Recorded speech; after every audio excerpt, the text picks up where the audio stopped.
The most commonly used painkillers may be linked to an increased risk for heart failure. Italian researchers looked at the effects of drugs like ibuprofen. People using them were 19% more likely to have heart failure than past users. Now, this doesn't mean that the drugs cause the heart failure, but experts say you should take them carefully. Well, coming up in our next half hour of news, new ads in North Carolina's heated Senate race. One candidate claims the other supports sex offenders inside the debate. And an evening of strong storms leaves behind it a path of damage. Seems like these causing power outages scattered, but throughout the Piedmont Triad. We are live from one of the hardest hit areas in our next half hour of news. Right now, you're watching WXII 12 News early on a Thursday morning. It is 6:27. We're back in a moment.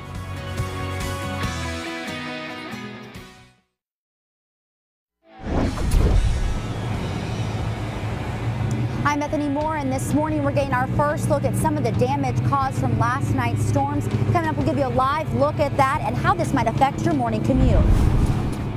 Battling the rising cost of childcare. Now it's being compared to the cost of college tuition. How much you can expect to pay. And headed to the White House, Triad native and Olympic gold medalist Kathleen Baker with a big honor on tap this afternoon. WXII 12 is in our nation's capital as we speak. The Triad's #1 news, covering the entire Piedmont Triad. This is WXII 12 News. 6:31 on a Thursday morning. Howdy, folks. Kenny back with Kimberly Van Scoy. Yeah, and we'll head over to Brian now, get a check on our forecast. And we had some heavy storms last night.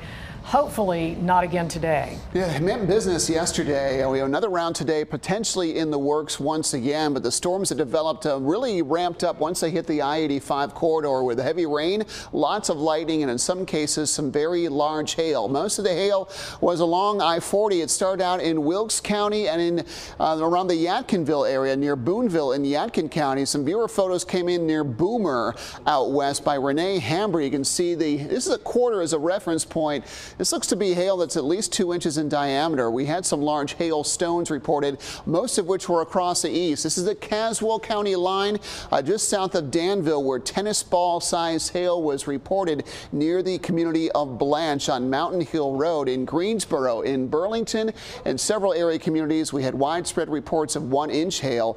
A golf ball sized hail reported on Randleman Road in Greensboro, and 1-inch hail across much of the area too. This is by Fritz Fluxtra. This photo sent in Greensboro. More than 1-inch diameter hail, about the size of $half or even larger. And on the UNCG campus in Greensboro, quarter-size hail reported by DJ Belk. Thank you for your photos, and I'm glad you took them safely. Heavy rains and even some hail combined to produce about the equivalent of 6 inches of precipitation. That did cause some issues in Burlington. We had floodwaters late last night. Our very own Bethany Moore, she is live in Burlington. Bethany, you showed us during our last hour of news what the force of that floodwater could actually do.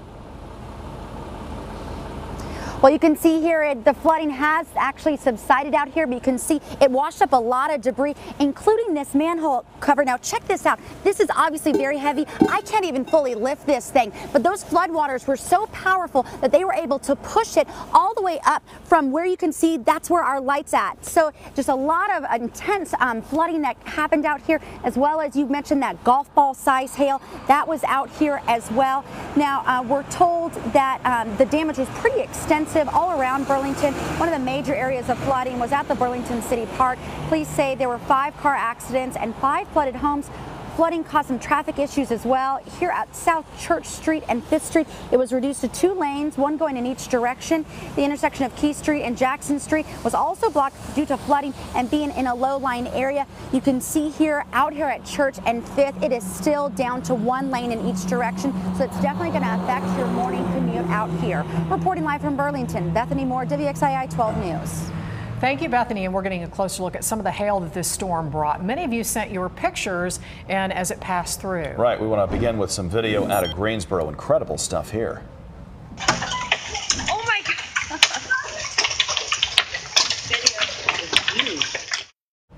Many thanks to Tricia Drury for this footage. No doubt a lot of people were worried about their roofs, their cars, other property damage as that significantly sized hail fell. Here's a look from another angle. Tammy and Randy Locklear sent us these photos from Greensboro.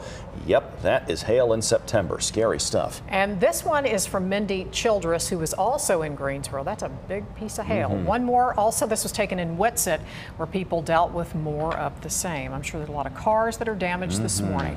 Well, now is a good time to download the WXII 12 mobile news app. Will help you stay ahead of storms like that.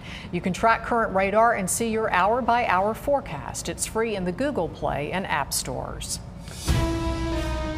Turning our attention now to Commitment 2016, the countdown continues just 40 days until Election Day itself. By the way, early in-person voting here in North Carolina begins in exactly 3 weeks. And we are focusing on one of the big races on the ballot right now. That is the United States Senate race between incumbent Republican Richard Burr and his Democrat challenger, Deborah Ross. Yeah, and they have some very strong ads that just started airing. Brianna Connor joins us now with the latest on those.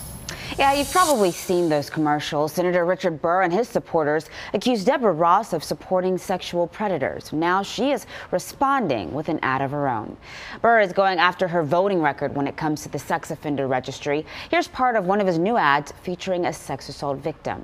Deborah Ross opposed the North Carolina sex offender registry. She wants to protect sexual predators. The second ad comes from a super PAC connected to Senate Leader Mitch McConnell. It used a statement she made years ago saying a registry would make it harder for people to reintegrate into society. Here's part of the ad she's responded with. Senator Burr is flat out lying, and that's why people hate politics. It's true. The winner in this state, could very well decide which party controls the U.S. Senate.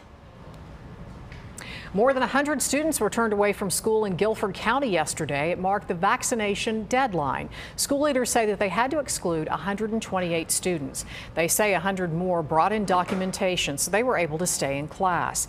Students in kindergarten have to get a polio booster vaccine and 2 doses of the chickenpox vaccine. 7th grade students need a Tdap vaccine and the first dose of MCV. Obviously, we want all students in school because if they're not in school, they can't learn. And that's why our school staff are working diligently to communicate with families where the vaccinations are being given, how to get the vaccines, and help get them back in school. And students can go back to school when they have the necessary paperwork. 6:36 right now, and we're taking a peek at traffic for you. You can see there is still a lot of green on this map, and that means things are flowing just fine in most of the Piedmont Triad. We do want to give you a look at what's going on in Burlington, though. That's where our Bethany Moore was this morning, reporting some closures along Church Street. We're also getting an indication here from our maps that there is still a bit of water on Wilkins Street near Graham Hopedale Road. So be aware of high water, debris in the road, even perhaps if you've got to go through Burlington this morning. They were affected pretty heavily by last night's storms. Remember, for the very latest traffic information before you head out the door, you can always get on Twitter. Search hashtag WXII Traffic.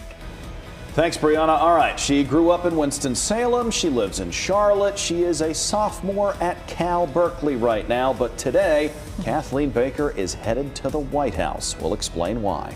What an exciting day for her. And a fan favorite returns this weekend. How Saturday Night Live plans to take on the presidential race. All right, we have some low clouds and some fog trying to develop in the wake of yesterday's heavy rains. The chance for showers has now moved to the east for now, and even though we're just cloudy for the moment, the chance for storms will once again pop up later on today, including the risk for severe weather. We'll take you through today's risk, and we'll take you through a very interesting development in the tropics. It's all coming up after the break.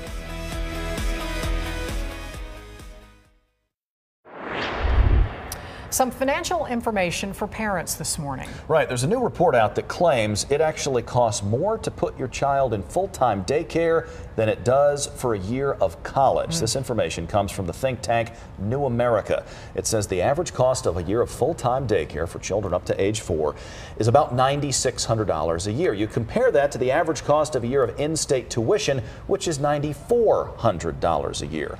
To break this down, parents making the national median household income of $53,000 a year, that means daycare for one child would take 18% of your income. And oh, by the way, you're supposed to start saving for college too.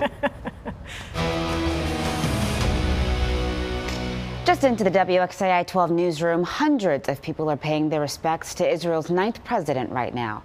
Shimon Peres died yesterday from complications after a stroke. His body lies in state in Jerusalem right now. This is a live look at that ceremony. President Barack Obama is expected to be among countless world leaders who will attend the funeral scheduled for Friday. Former President Bill Clinton will also be there. Peres was 93 years old. When we return this morning, you have to hear what happens when Tim Tebow steps to the plate. He used to play football, now he's playing baseball. What he did on the very first pitch he saw. And I'm Bethany Moore here in Burlington, where last night's storms caused a lot of damage. Coming up, we'll talk about how this might affect your morning commute.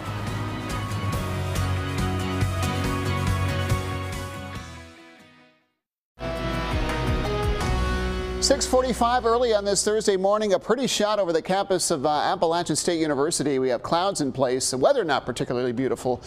Pretty overcast across most of the area this morning. At least the rain has ended, giving us a break from that wet weather. That axis has shifted farther to the east. It has even cleared Pinehurst and starting to clear Fayetteville. Raleigh's still seeing a little bit of light rain, but the storms are pretty nasty still across the southern part of the state early on. Let's take a look at Weather 1 if we could. We do have some marginal risk for severe weather today. Includes most of North Carolina and edging into South Carolina. I don't think we'll see as many storms as we had yesterday, but they have the potential to produce a lot of lightning, some heavy rain, and to a lesser degree, some more hail that we saw yesterday, and a few damaging wind gusts. It's cool but comfortable in the early part of the morning. Temperatures in the mid-60s to start, a high near 80 degrees later this afternoon, with another chance for showers and storms later on today.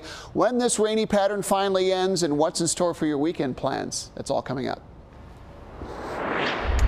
And it's 6:46 this morning. We are keeping an eye on traffic for you outside. No big problems in the Piedmont Triad right now. You can see traffic has definitely picked up here in Winston-Salem on 52 and Liberty Street, but no slowdowns out there. Let's take a peek farther east in Greensboro, see how things are moving along. This is I-73 and Wendover Avenue. No backups or delays to tell you about this morning, so you should get to where you're going on time if you're just now fixing to leave the house. For the latest information before heading out the door, get on Twitter. Search hashtag WXII Traffic. Saturday Night Live's new season hasn't even started, but a lot of folks are already talking about it. Sure does. Premieres this weekend right here on WXII. A lot of people have been wondering who will play the two major party presidential candidates this season. Well, Alec Baldwin has, of course, hosted a number of times. He will be playing Donald Trump. Kate McKinnon will return as Hillary Clinton. Baldwin has hosted a total of 16 times. There they are in their Trump and Clinton costumes. I have to imagine some kind of a debate parody is coming up very soon. And you can catch the new season, the season premiere of SNL, this Saturday night. It's not called Saturday Night Live for a reason, you know. It airs Saturdays, 11:30, right here, WXII. Well, Disney is remaking The Lion King. This news comes from the studio's official Twitter account. Disney says this new version will have the same approach as the recent remake of The Jungle Book. It will include music from the original movie. The Lion King is one of the biggest animated films of all time. No release date has been announced. All right, you've probably heard about this, but it bears repeating. Tim Tebow, former NFL quarterback, former Heisman Trophy winner.